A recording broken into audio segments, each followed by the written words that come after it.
అన్నదాత గుండె కోసిన ప్రభుత్వాలు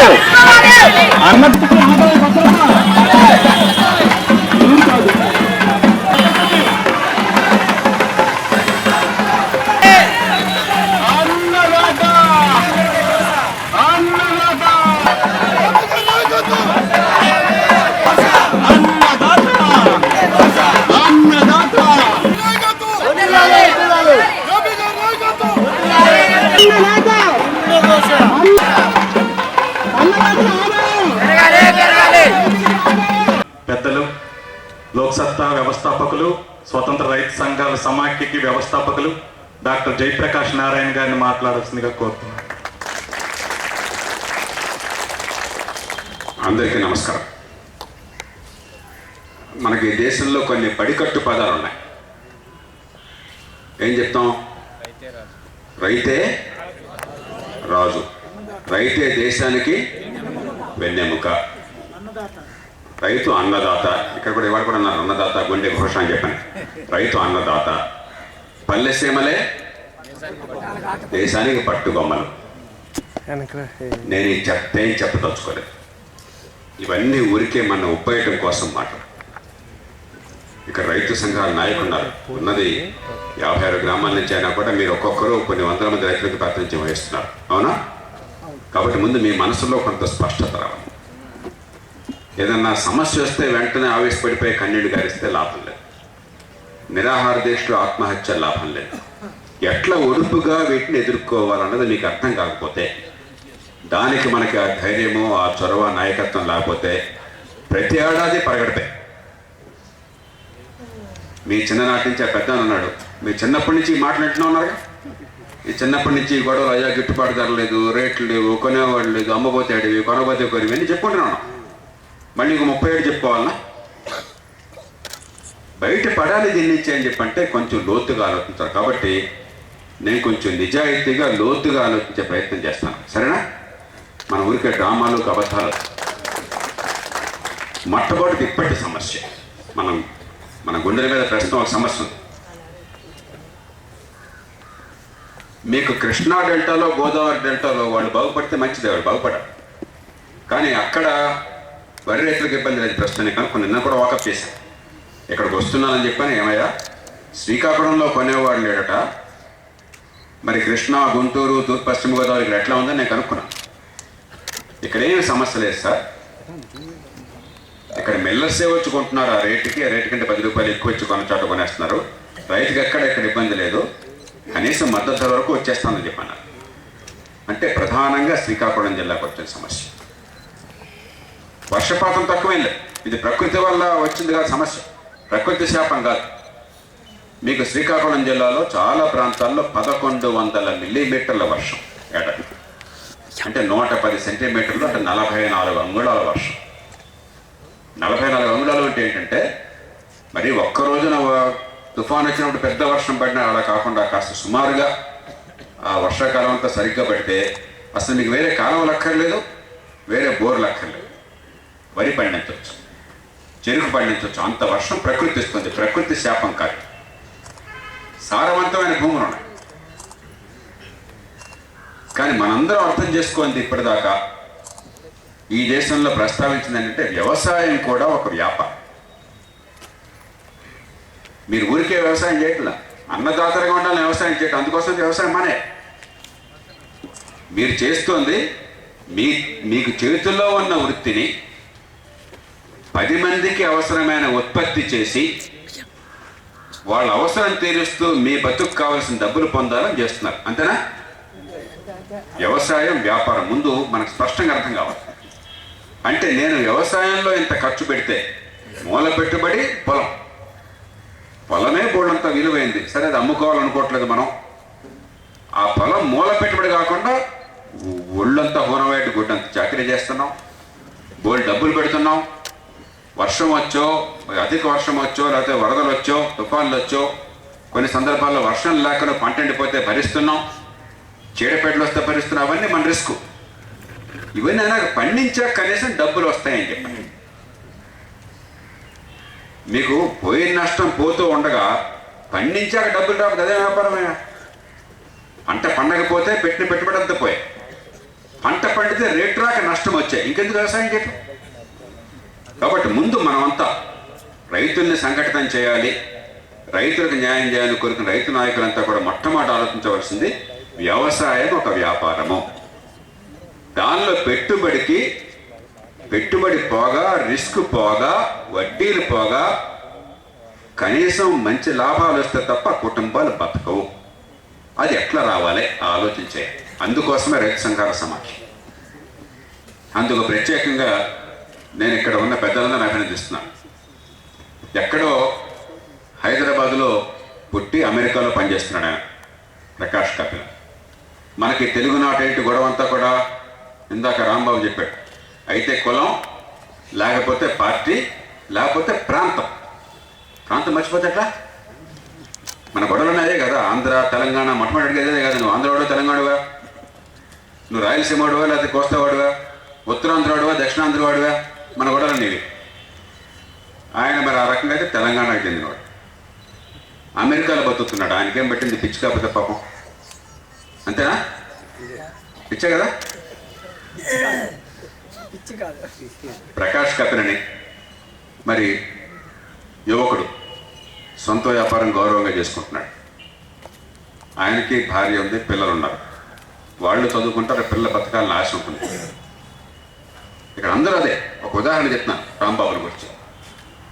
వీళ్ళు అవన్నీ నా బతుకు నేను చూసుకుంటాను, సమాజం నుంచి ఏం ఆశించను, నాకు పైసా అక్కర్లేదు, సమాజం నాకు కొంత శక్తిని ఇచ్చింది, కొంత అవకాశం ఇచ్చింది, నా బతుకు నేను బతుకుతాను. మిగతా టైం అంతా కూడా చేతనైన రీతిలో అధికారం ఆశించకుండా, పదవులు ఉన్నాయో లేదో చూడకుండా, నేను ఈ సమాజం కోసం చేతనైనంత ఈ సమాజాన్ని చూసినప్పుడు చేస్తానని చెప్పని రాంబాబు ఇక్కడ ఈ జిల్లా రైతు సంఘాలందరినీ కూడా కలపడం కోసం కొనుక్కున్నాడు. మా సోదరుడు బాబ్జీ స్వతంత్ర పోరాటంలో వాళ్ళ తాతలు పాపం నేతలు దగ్గర ఈయన వాసన చూస్తూ ఉన్నాడు. స్వతంత్ర పోరాటంలో పాల్గొన్నారు, త్యాగాలు చేశారు, అసెంబ్లీకి ఎన్నికైనారు ఆయన తాతగారు. ఆ రోజుల్లో ఎన్నికైన వాళ్ళు ఇప్పుడులాగా కాకుండా అంతా అమ్ముకోవడమే కదా, అంతా కోల్పోయినాడు. ఆయన భారీ ఉద్యోగం చేసి ఈయన పోషిస్తూ ఉంటే ఈయన వచ్చి సమాజాన్ని చేద్దామని కష్టపడుతున్నాం. పోలినాయుడు గారు ఒక అధ్యాపకుడిగా రిటైర్ అయిపోయినారు. నిజాయితీగా 10 మందికి మన ఊళ్ళో మన పిల్లలు వీళ్ళు చెప్పి భావించి చిత్తశుద్ధి పనిచేస్తారు. ఆయనకు వచ్చేది కేవలం పెన్షన్ మాత్రమే.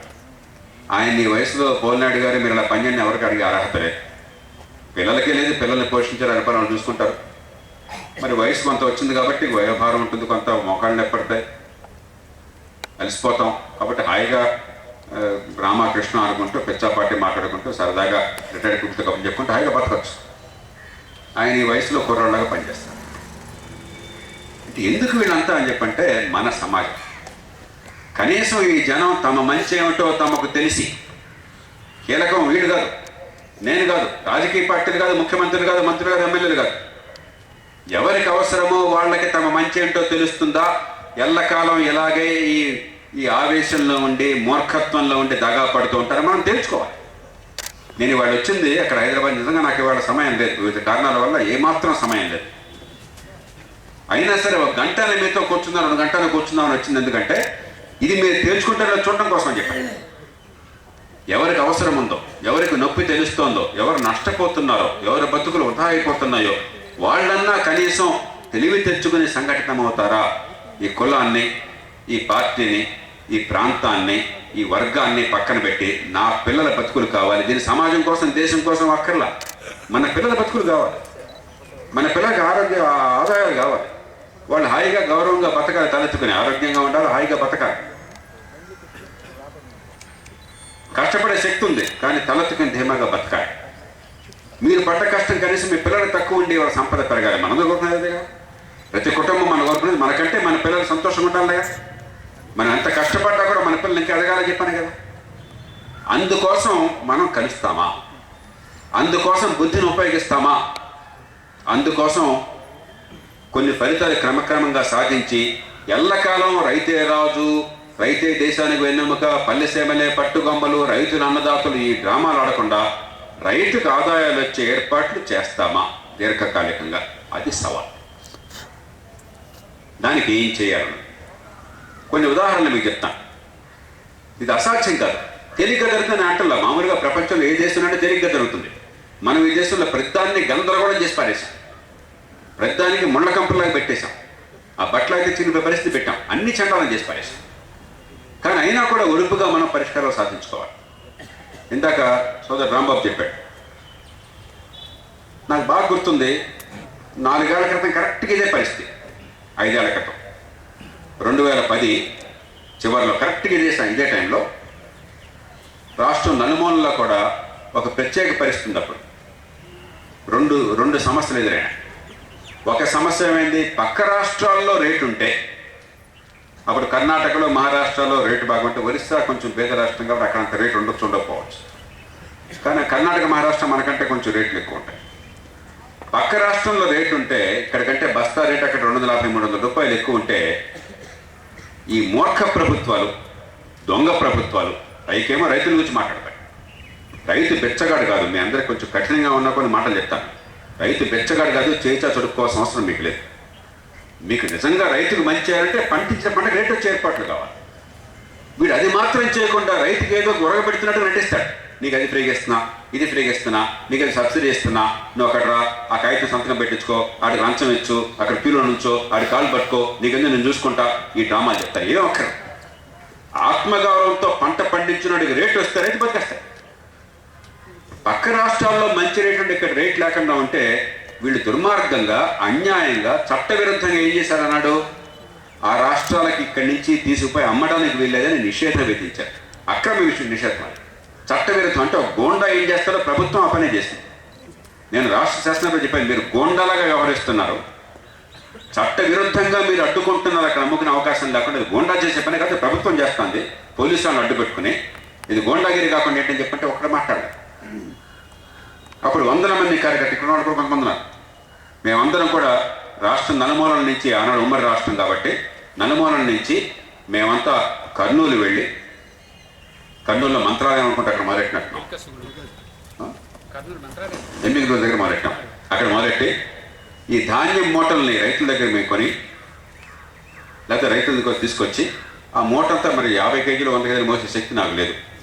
పూర్వకాలం మీరు మోసిందే వాళ్ళు 50 కేజీలు 100 కేజీలు 10-15 కేజీలుగా మూటలుగా చేసి మేము బుధాల మీద నెత్తి మీద పెట్టుకుని పాదయాత్ర చేసి, ఎందుకంటే జనం అంతా చూడాలి, అర్థం కావాలి, ఈ రాష్ట్రంలో ఎంత అన్యాయం జరుగుతుందో అర్థం కావాలి. ఎందుకు ఇదంటే ఇప్పుడు ఇక్కడికి ఈ తప్పని వాళ్ళ ఈ పాదయాత్ర చేసిన మరొకటి ఎందుకని, మన ఘోష దీని వెనకాల ఉన్న అన్యాయం ఏం జరుగుతుంది, మనం ఎంత న్యాయమైన కోరికలు కోరుతున్నాం, ఎంత సులభంగా పరిష్కారం చేయొచ్చు, ఇది జనానికి అర్థం కావాలి. అది చేసి ఒక 30-40 కిలోమీటర్లు నడిచి కర్ణాటక వెళ్ళి, దమ్ముంటే అరెస్ట్ చేయండి, నేను పక్క రాష్ట్రానికి అమ్ముతాను, మీ ఆంక్షలు నేను ఉల్లంఘిస్తానని చెప్పని బహిరంగంగా నేనని పోలీసులు వచ్చారు. అరెస్ట్ చేద్దాం అనుకున్నారు, అరెస్ట్ అయితే బాగుండేది, చేయరా, ధైర్యం చేయరా, పక్క రాష్ట్రానికి వెళ్ళి అన్నా. అయినా చేయకపోతే మళ్ళీ 10 రోజుల తర్వాత ఈసారి కరీంనగర్ నుంచి మహారాష్ట్రలో నాందేడ్, ఆ నాందేడ్కి వెళ్ళి బోధన్ నుంచి మళ్ళీ అక్కడ కూడా కాలినడకన వెళ్ళి ఎడ్లబళ్ళు వెళ్ళి మళ్ళీ నెత్తి మీద మూటలు వేసుకుని మళ్ళీ పక్క రాష్ట్రంలో అన్నాం. నేను సవాల్ చేసిన అసెంబ్లీలోనే బయట, దమ్ముంటే అరెస్ట్ చేయండి, మీరు చేసిన దుర్మార్గ భాషలు ఉల్లంఘిస్తున్నాం, మేమంతా కూడా బహిరంగ చెప్తుంది, రాష్ట్రం లేదు, మేము ఒప్పుకుంటున్నాం, అరెస్ట్ చేయండి, దమ్ముంటే అరెస్ట్ చేయండి అని.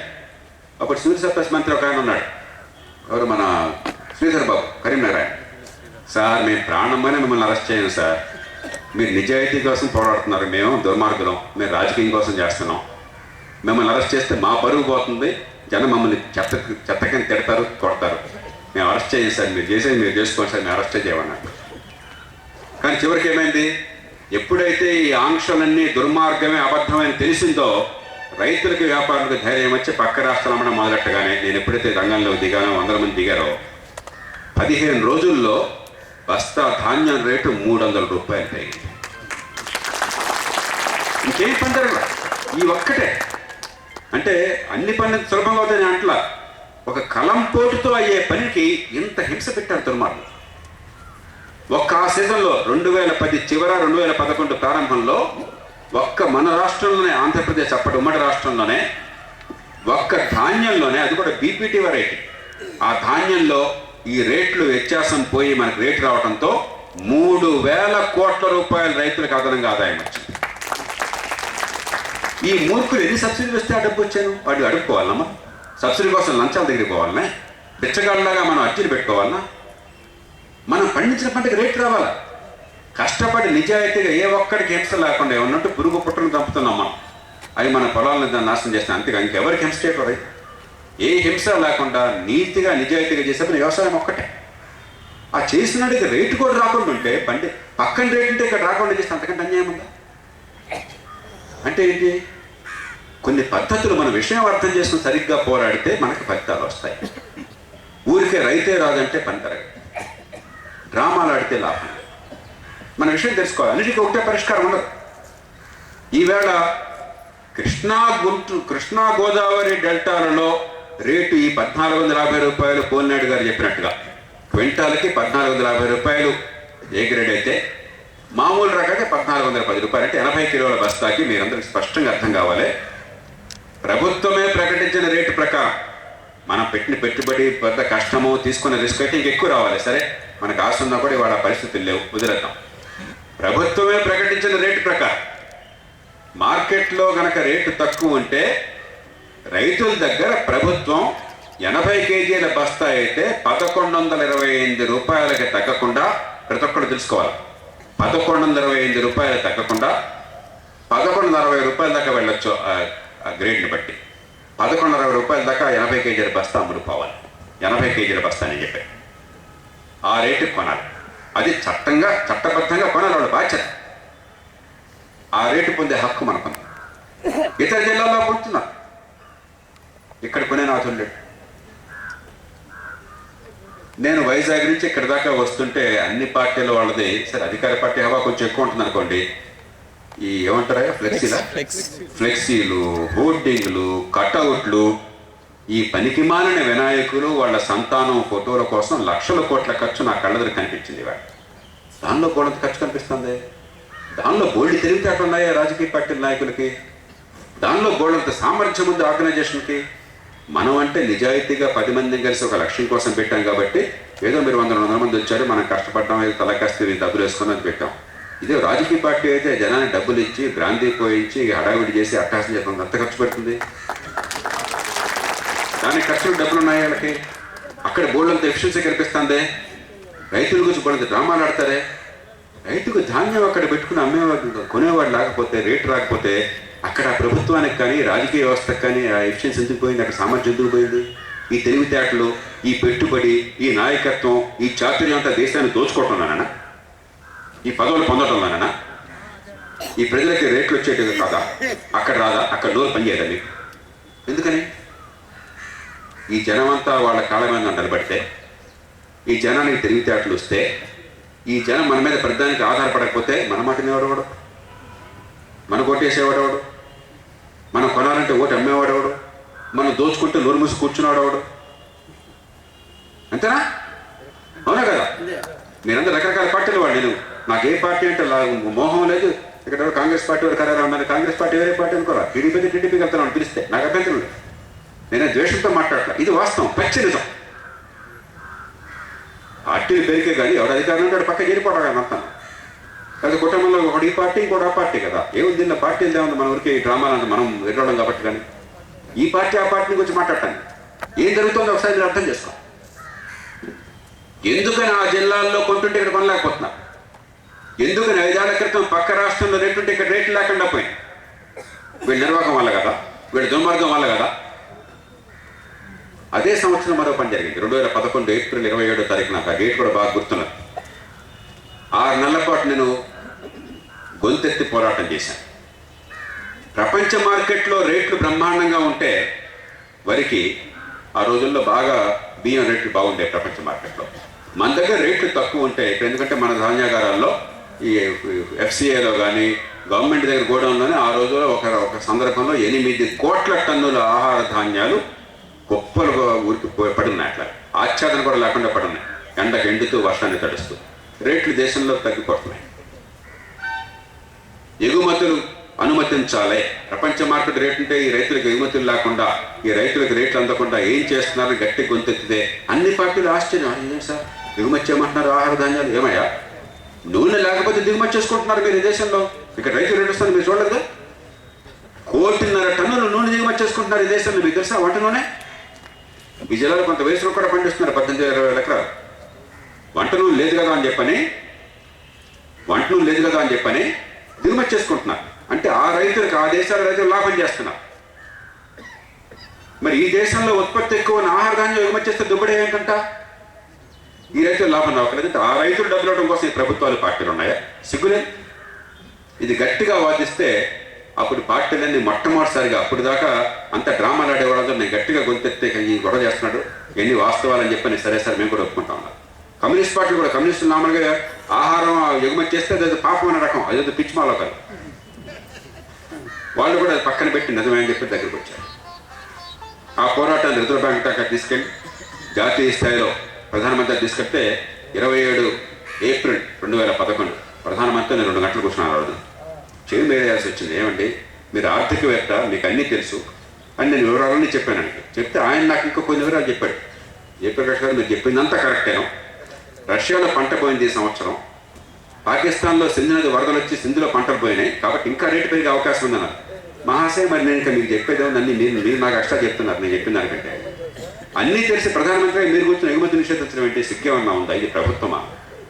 మీరు గ్రామాల నుంచి వచ్చారు, ఇప్పుడు ఎగుమతి నిషేధం తొలగిస్తారని చెప్పి అక్కడ కూర్చుంటే ఇక తప్పదరా ఇది పోవడం అని చెప్పని అప్పటికప్పుడు నేను సంతకం పెట్టాను. అప్పటి నుంచి ఎగుమతి నిషేధాలు తొలగించడం జరిగింది. 2011 ఏప్రిల్ నుంచి మేలో జూన్లో తొలగించాను నేను ఆడో పోరాడిన తర్వాత.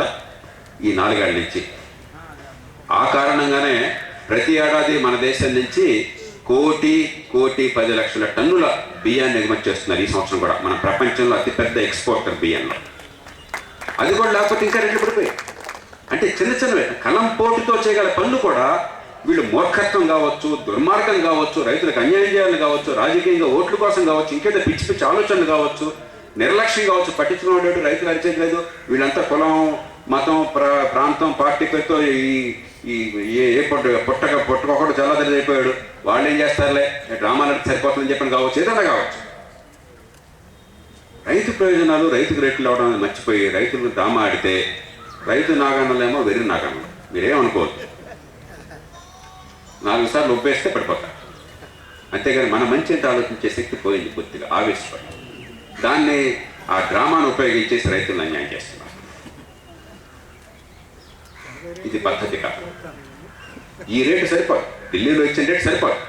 ఈ రేటు కూడా రావట్లేదంటే ఇంతకంటే అన్యాయం ఇంకోటాయి. మీకు 109 కొనుగోలు కేంద్రాలు ఉన్నాయి ఇక్కడ. ఐకేపీలు కావచ్చు, లేకపోతే గిరిజన కార్పొరేషన్ కావచ్చు, ఇతర సంస్థలు కావచ్చు. నిజమా? 109 అంటే 5,50,000 టన్నులు ఈ జిల్లాలో ఉత్పత్తి అయితే ఈ 109 కొనుగోలు కేంద్రాలు కలిపితే ఒక్కొక్క కొనుగోలు కేంద్రంలో కేవలం 5,000 టన్నులు కొనాలంటే పెద్ద గొప్ప విషయంగా. ఒక 4 రోజులు కొనుగోలు పెట్టేస్తే రోజుకి 15-20 లారీలు కొనేస్తామని చెప్పి అనుకుంటే అయిపోయింది. రోజుకి 15 లారీలు పెద్ద విషయం కానే కాదు. ఒక్క మిల్లర్ కొంటాడు, ఒక్క మిల్లర్ రోజుకు 100 లారీలు కొంటాడు. ఒక గట్టి మిల్లర్ రోజుకు 100 లారీలు అనవొక్కగా ఉంటాడు. కొంతమంది రోజుకు 500 లారీలు కొనేవాళ్ళు. ప్రభుత్వం కొనుగోలు కేంద్రం పెట్టి రోజుకు 10 లారీలు కొనలేకపోతే ఇంకెందుకంటే ఇంకా అది ప్రభుత్వమా? మీరు మీ సమావేశం పెట్టిన అమరావతిలో మీరు అదేదో ఏం చేశారు వాళ్ళు? అమరావతిలో శంకుస్థాపన, శంకుస్థాపనకి 100 కోట్లు ఖర్చు పెట్టారే. అదేదో గొప్ప ఘనకారం చేసినట్టుగా దేశమంతా ప్రచారం చేసుకున్నారే. 450 కోట్లు ఖర్చు పెట్టారని చెప్పారు. నిజమా తమ్ముడు? 450 కోట్లు అది గొప్ప ఉద్ధరించినట్టుగా. శంకుస్థాపన పునాది రాయి మన డబ్బులతో, వాళ్ళ డబ్బులు పెట్టల, మన డబ్బులతో. దానికంత పెద్ద రాద్ధాంతం చేశారే.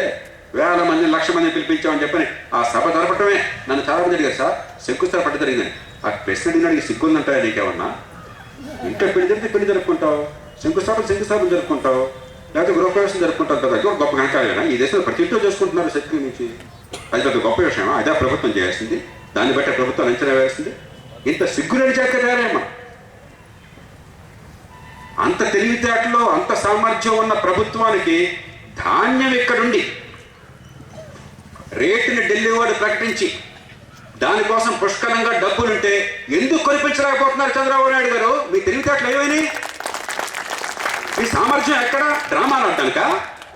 ప్రజలు బేవకూఫ్లు చేయడానిక? మా హైదరాబాద్లో ఇస్తారు బేవకూఫ్ అని చెప్పిన మాట తెలుసా? అర్థం ఏంటో? ఎర్రనాగలను చేయటం.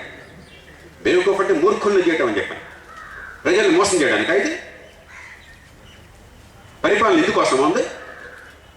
పుష్కరాలు వస్తే మీరు డ్రామాలు ఆడుతుంటారు. పుష్కరం జనం వాళ్ళందరూ భక్తితో పోతారు. 12 నెలలకు ఒకసారి పుష్కరం వస్తుంది, మీరేం చేయక్కర్దని మీకు గొప్పతనం లేదు. నది ప్రవహిస్తుంది, నదుల్లో మీరు చేసింది మీ వల్ల ఏం ప్రవహించట్లా. వర్షం వస్తుంది, నదులు నిండిపోతున్నాయి. ప్రజలకేదో నమ్మకాలు ఉన్నాయి, పాపం పోతారు, పోయి మునిగి స్నానం చేసేవాడు స్నానం చేస్తాడు, పూజ చేసేవాడు పూజ చేస్తారు, ఏదో చేస్తారు, వాళ్ళు తంటాలను పడతారు. దానికి పెద్ద మీ డ్రామా ఏంటి? అదే పరిపాలన అంటే? ఇది పరిపాలన అంటే? పరిపాలన శంకుస్థాపనలు కాదు, పుష్కరాలు కాదు. ఇది చేతగానే చవటలు అక్కడ కూర్చోడం ఎందుకయ్యా? దానికోసం ఈ 1000 కోట్లు ఖర్చు పెట్టి ఎన్నికలు ఎందుకయ్యా? తగలట్టనా? ఎమ్మెల్యే పదవికి ఎంత మీ జిల్లాలో ఖర్చు పెట్టేది? ఎంత ఖర్చు పెట్టారు మీ జిల్లాలో ఎమ్మెల్యే పదవికి? 5-10 కోట్లు, అవునా? ఈ బోడ పనికి 5 కోట్లు ఎందుకయ్యా? ఇన్ని కోట్లు ఖర్చు పెడితే మీరు ఉద్ధరిస్తారని మేము అనుకుంటా ఉంటే, ఉత్పత్తి చేసిన ధాన్యం ఉత్పత్తి లేకపోతే ధాన్యం ఎక్కడానికి మీరు బాధపడవచ్చు. ఉత్పత్తి చేసిన ధాన్యం వాడు రేట్ ఇస్తుంటే కొనలేని అడ్డగాడిదలేక పరిపాలన ఎందుకయ్యా? మీరు చూడండి ఒకసారి ఏం జరుగుతుందో ఒకసారి మీరు కళ్ళు తెరవండి. పార్టీని పక్కన పెట్టండి, ఈ పార్టీ ఆ పార్టీ అన్ని పార్టీలు ఉంటాయి, నాకేం తేడా లేదు. వాడు ఎవరి మీద వ్యక్తిగతం కోపం లేదు, అందరూ నాకు కావాల్సిన వాడు. నాతో అందరూ నమస్కారం పెడతారు. వీళ్ళెవరు నాకు బంధువులా? పాపం పిలిచి లోపలికి తీసుకెళ్ళా, ఏ పార్టీ వాడిని అట్లా తీసుకెళ్తారు. ఇది వ్యక్తిగతమైంది కాదు. ఇది ఏం జరుగుతుంది వ్యవస్థ? ఎందుకు ఇంత కన్నీళ్ళు కార్చాల్సి వస్తాం? పరిపాలన అంటే ఇది పరిపాలన కదా? ఆఫ్టర్ 5 లక్షల టన్నులు కొనుగోలు చేయలేని ప్రభుత్వాల దాని గురించి పట్టించుకొని రాజకీయమా? ఈ రాజకీయానికి అర్థమైంది అసలు? అదేమంటే సార్ ఐకేపీ తీసుకొస్తే ఈ పంట కొంచెం తడిసింది, తేమ ఎక్కువ ఉంది. అదే మిల్లర్ తీసుకెళ్తే తేమ కనిపించట్లా, లంచాలు ఇస్తాడు కదా. ఐకేపీకి రావాలని చెప్పంటే కౌలు గారు ఒకటి పట్టదారు పాస్ పుస్తకం ఉందా, ఆడేవాడు సంతకం ఉందా, ఆడేవాడు ముద్ర వేసాడా, ఇంకేం అడుగుతారా? ఆధార్ కార్డు ఉందా, మరొకటి ఉందా, ఇవన్నీ కావాలి. ఆ మిల్లర్ మరొకడైతే వాడు లంచాలు వాడు నెల మామూలు ఇచ్చేస్తాడు. ఎవడెవడు ఏ స్థాయిలో ఆ స్థాయిలో వాడిని పీల్చిపోయి నమస్కారం పెట్టి పని చేసుకుంటున్నాం. తేమ ఉందని మేము 2 కేజీ ఎక్స్ట్రా తీసుకుంటారు. కొన్ని తేమ ఉందనుకుందాం, మీకు తెలుసో లేదో, ఒక్క మీ 5.5 లక్షల టన్నుల ధాన్యాన్ని తీసుకుంటే, ఈ 5.5 లక్షల టన్నుల ధాన్యాన్ని తీసుకుంటే ఏడాదికి దాదాపు 80 కోట్ల రూపాయలు. ఏడాదికి ఒక్క వరి పండించే రైతులే ఏడాదికి 80 కోట్ల రూపాయలు మీరు రాష్ట్ర ప్రభుత్వానికి పన్నుల రూపంలో ఇస్తున్నారు. ఇప్పుడు నేను చెప్పాను మీకు ఎవరన్నా? మీ వరి పంట మీరు అమ్మిన కారణంగా, వాళ్ళు సేకరిస్తున్న కారణంగా దాదాపు 11% పన్ను వసూలు చేస్తోంది రాష్ట్ర ప్రభుత్వం. దేశంలో ఏ రాష్ట్రం అంటే వసూలు చేయట్లా. దానిలో రూరల్ డెవలప్మెంట్ సెస్ 5.5% అన్నది. అంటే గ్రామీణాభివృద్ధి కోసమే వినియోగించాల్సిన సెస్. దానిలో మార్కెట్ సెస్ అంటే మార్కెట్లో సౌకర్యాలు పెంచి రైతులు రేట్లు వచ్చే పద్ధతులు చేయడం కోసమే వసూలు చేయాలి డబ్బు. దానిలో వ్యాట్ అంటే మన సేల్స్ ట్యాక్స్ అంటాం. ఇవన్నీ కలిపితే 770-800 కోట్ల రూపాయలు మీ డబ్బుని ప్రతి ఏడాది 77 కోట్ల రూపాయలు ఒక్క మీ జిల్లాలో వసూలు చేస్తున్నారు. అన్ని జిల్లాలు కలిపితే ఈ 13 జిల్లాలకే లెక్కేస్తే సుమారుగా 800 నుంచి 1000 కోట్ల రూపాయలు వసూలు చేస్తున్నారు. 1000-1200 కోట్ల దాకా వస్తుంది. ఆంధ్రప్రదేశ్ తెలంగాణ 2 రాష్ట్రాలు కలిపితే 1800 కోట్ల రూపాయలని రాష్ట్ర ప్రభుత్వాలు డబ్బులు తీసుకుంటున్నాయి. ఒక్క వరి నమ్మకం వల్ల. అరే దాంట్లో కొంత డబ్బు ఈ 80 కోట్ల రూపాయల్లో 8 కోట్లు పెడితే, జస్ట్ 8 కోట్లే పెట్టారనుకున్నాం. మీ డబ్బది దీనికోసమే పెట్టాలి. ప్రతి ఏడాది 80 కోట్లు, 8 కోట్ల రూపాయలు పెడితే, ఇప్పుడే చెప్తున్నాను నాకు ప్రకాష్, ఒక్కొక్క డ్రైవింగ్ మిషన్ ఎంత బాబు? 16 లక్షలున్నారా? 50 డ్రైవింగ్ మిషన్లు పెట్టచ్చు. మీరు మీ వల్ల పన్నుల రూపంలో పోయే డబ్బులో 10%, 10వ వంతు ఒక్క సంవత్సరం వచ్చిన డబ్బు డ్రైవర్ల కోసం ఖర్చు పెడితే 50 డ్రైవర్లు పెట్టచ్చు. ఒకవేళ నిజంగానే తేమ ఉందంటే అక్కడ తీసిపోయి ఆ డ్రైవర్లు పెడితే తక్కువైన 5 నిమిషాల్లో తేమ పోతుంది. మీకు 7 ఉన్నాయి మార్కెట్ యార్డులు. ఉన్నాయా? 7 మార్కెట్ యార్డులు ఉన్నాయి జిల్లాలో. అన్ని ఫుల్లీ డెవలప్డ్ మార్కెట్ యార్డులు, సోకాల్డ్ మార్కెట్ యార్డులు. ఏమంటే నరసన్నపేట ఉంది, ఆమదాల వలస ఉన్నది, పొందూరు ఉన్నది, పాతపట్నం ఉన్నది, పాలకొండ ఉన్నది, కంచిలి ఉన్నది, రాజాం ఉన్నది. ఉన్నాయా? ఒక్క మార్కెట్ యార్డ్లోనే డ్రైయర్ పెట్టారండి, ఉందా? మరి మార్కెట్ యార్డ్ ఎందుకోసం అయ్యా?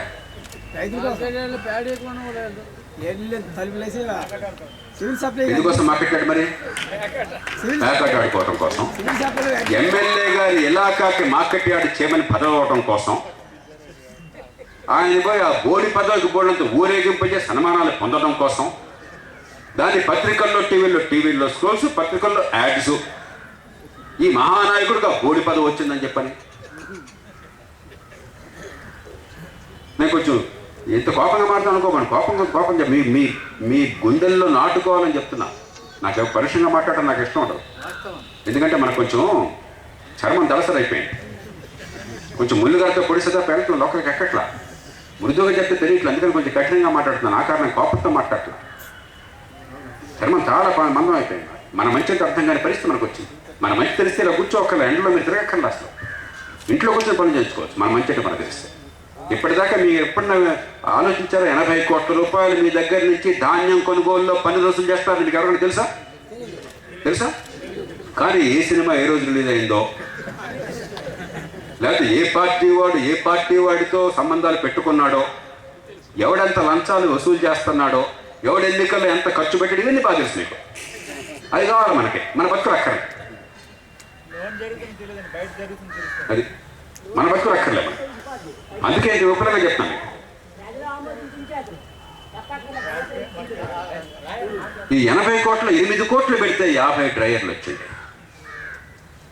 ఈ 7 చోట్ల మీకు కనుక ఎలక్ట్రానిక్ వేయింగ్ మిషన్లు పెట్టాము, డ్రైయర్లు పెట్టాము, గోడౌన్లు పెట్టాము, మొత్తం కలిపితే 10-12 కోట్లు, 15 కోట్లు, 20 కోట్లు ఒక్కసారి పెడితే బోల్డ్ వచ్చేస్తారు. తర్వాత ప్రతి ఏడాది కొంచెం పెంచుకోవచ్చు.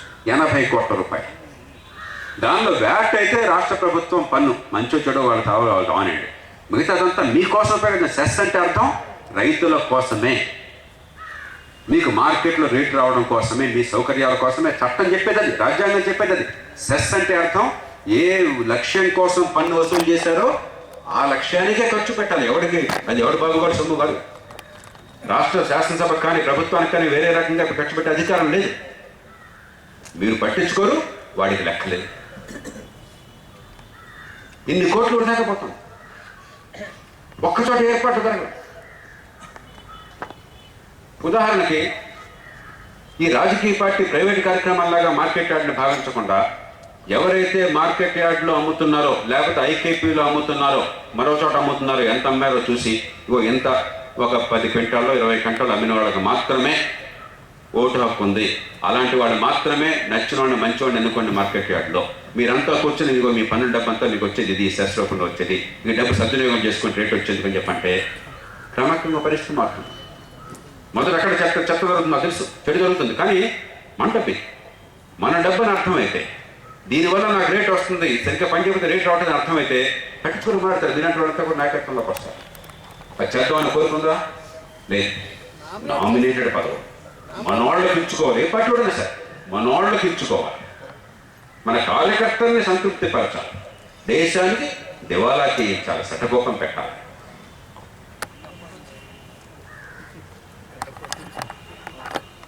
పరిష్కారాలు ఆకాశం నుంచి ఊడిపడవు. ఏ సమస్యకైనా సరే ఆ సమస్యను బట్టి పరిష్కారం వస్తుంది. లోతుగా విషయం అర్థం చేసుకోవాలి. మనం అరిస్తే ఆవేశపడితే మాత్రమే పరిష్కారం ఉండవు. కొన్ని సందర్భాలు అరవాలి.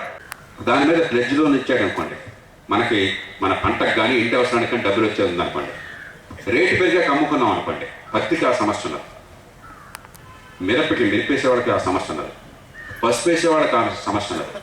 మార్కెట్ యార్డ్లో ఈ డబ్బులతో ఏర్పాట్లు చేసి బ్యాంకుల నుంచి లోన్స్ వచ్చి ఏర్పాటు చేశారనుకోండి, స్టాక్ ఉంది కాబట్టి మీకేం ఫ్రీగా ఇవ్వట్లా, మీ స్టాక్ ఉంది, దాన్ని తనఖా పెట్టి స్టాక్ వాల్యూ ₹1,00,000 ఉంటే 70,000 ఇవ్వండి, 40,000 ఇవ్వమండి, 20,000 కొంచెం మార్జిన్ ఉంచుకోమనండి. ఎందుకన్నా మంచిది, ఎప్పటి దినం అవుతుందో వాళ్ళే కాలం వేసుకోమనండి, సీరియస్ ఏమనండి, మనం అమ్మేదాకా వాళ్ళ అధీనంలో ఉంచుకోమనండి, మనకు అభ్యంతరం లేదు. రేటు పెరిగాక అమ్ముకుంటాం. పత్తి ఒకప్పుడు ₹7,000 ఉండే, ₹8,000 వచ్చింది. ఇప్పుడు 4,100 ప్రభుత్వం చెప్పేది, 3,200 ఓళ్ళలో కొనేది. నేను మీకు గుర్తుందో లేదో, ఆంధ్రప్రదేశ్ రాష్ట్రంలోనే, కొత్తగా ఏర్పడ్డ ఆంధ్రప్రదేశ్ రాష్ట్రంలోనే 1,000 కోట్ల రూపాయలు దోచేసుకున్నారు ప్రతి రైతు నుంచి. గుర్తుందా? పేపర్ చూస్తున్నారా? కాటన్ కార్పొరేషన్ కుంభకోణంలో చూన్నారా?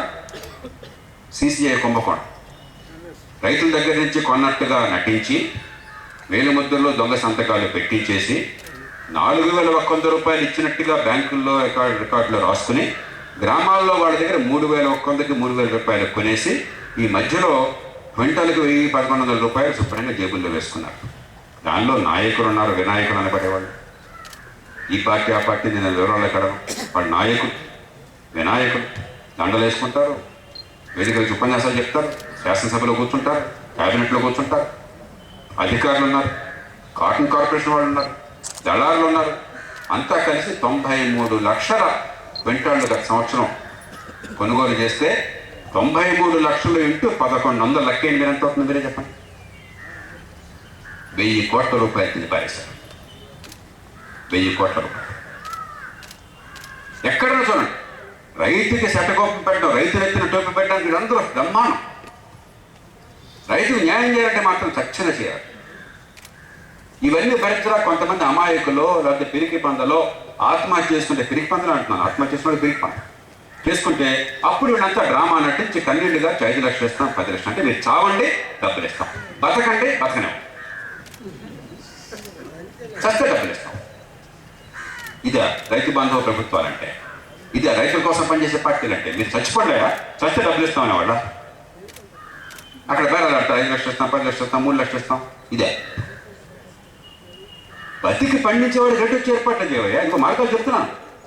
కాటన్ కార్పొరేషన్లో కొన్ని ఏర్పాట్లు చేయొచ్చు. రేటు రాకపోతే మీరు స్టోరేజ్ ఏర్పాటు చేయొచ్చు, రైతుల డబ్బుతో చేయొచ్చు, నువ్వు రెచ్చులను నిప్పించు.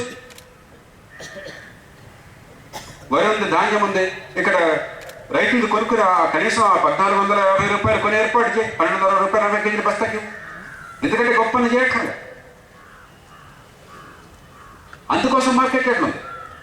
మార్కెట్ రేట్ ఉంది గోడౌన్ల కోసం, మార్కెట్ రేట్ ఉంది అక్కడ డ్రైవర్ల కోసం, మార్కెట్ రేట్ ఉంది అక్కడ ఎలక్ట్రానిక్ వెయింగ్ మెషిన్ల కోసం, అక్కడ పెన్షన్లు ఇవ్వడం కోసం, అక్కడ రైతులకు న్యాయం జరగడం కోసం, రైతులు దాన్ని నడిపించుకోవడం కోసం.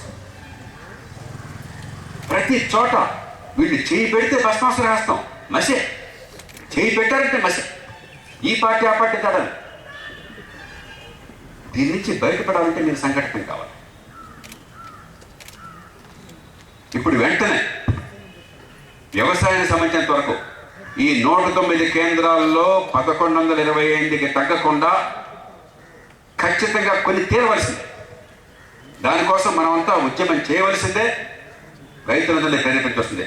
అహింసను నేను ఎప్పుడు హింసాయుత ఉద్యమాన్ని కోరుకోను, కానీ సంఘటితంగా మేము నిలవకపోయినట్టయితే ఆ కొనుగోలు కేంద్రాల దగ్గర రోజు మీడియాని తీసుకెళ్లి అర్థమయ్యేట్టుగా ప్రజలు మీడియాకి చెప్పి ప్రజల దృష్టిని ఆకర్షించి రాజకీయ పార్టీల నోట్లో గడ్డి పెట్టకుండా వాళ్ళకి సిగ్గొచ్చేట్టు చేయకుండా జరగ వాళ్ళకి సిగ్గు రావాల్సిందే. ఇప్పుడు నేను చెప్పినది మీరు చెప్పాల్సిందే. 80 కోట్ల రూపాయల మా డబ్బు తింటున్నారు ఈ జిల్లా నుంచి అని చెప్పేది. ఒక ఈ జిల్లా నుంచి వరి రైతుల నుంచి సంవత్సరానికి 80 కోట్లు నేను చెప్పేది ఈ జిల్లా నుంచి డబ్బు. రాష్ట్రం మొత్తం అయితే 13 జిల్లాలు కలిపితే సుమారుగా 1,000 కోట్ల రూపాయలు. ఒక వరి కొనుగోలు నుంచి 1,000 కోట్ల ప్రభుత్వానికి ఆదాయం వస్తుంది. నేను చేస్తారా మీరేమన్నా ఆ డబ్బుతో? అది చేస్తుంది మా డబ్బు తింటే గాడిదలారా చేస్తారా లేదా అడగండి. దాంట్లో బజాయించండి. ప్రతి ఒక్కళ్ళు ఈ భాష వాడండి. వాళ్ళకి బుద్ధి వచ్చి ఈ కొనుగోలు జరగ ఈ డ్రామా ఆగిపోవాలా. ఈ తేమ ఉంది కాబట్టి ఇలా చేస్తామని చెప్పండి. అంతగా అవసరం డ్రైవర్లు పెట్టి డబ్బులు వచ్చి ఎందుకు పెట్టలేదు? నేను మిల్లర్ దగ్గర నీకు కనిపించలేదు తేమ, మా దగ్గర కనిపించిందా తేమ? వాడు నష్టం ఇస్తారని చెప్పినా గట్టిగా చెప్పండి. ఆ తర్వాత మార్కెట్ రేట్ మీద పడాలి. అది వెంటనే దొరకపోవచ్చు. ప్రస్తుతానికి ముందు మన సంక్షోభం ఉన్నాం కాబట్టి మన ధాన్యం అమ్ముడుపోవాలి ఇప్పుడు మాకు.